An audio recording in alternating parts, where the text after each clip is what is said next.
Altruism is an ethical system which claims that man has no right to exist for his own sake, that the sole justification of his existence is the service he renders to others, and that self-sacrifice is his cardinal basic virtue, value, and duty.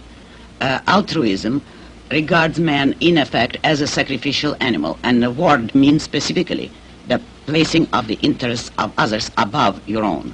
Therefore, according to an altruist, no human being has any right to any value, nor to any existence or happiness of his own. He only has the right and duty to serve others.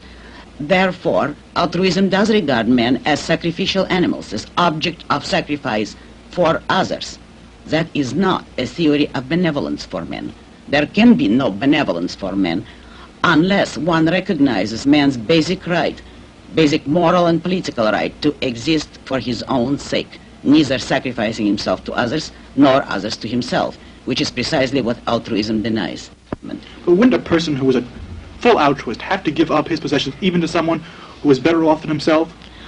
Well, you see, altruism cannot, in fact, be practiced consistently. A man who is a full altruist would have to find a cannibal village and offer himself as a meal, because that would be the only way in which he could make a total sacrifice for the sake of others, deriving nothing in return. A total altruist is in a contradiction every time he eats, because that morsel of food may be needed by someone else.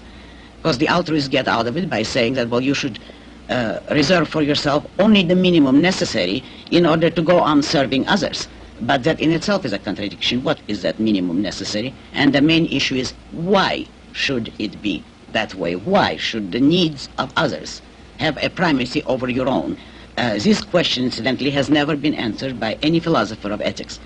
And the sole base of altruism has always been mystical. Namely, the issue of self-sacrifice to others has to be taken on faith, because no rational justification for it has ever been offered and nor can it ever be offered.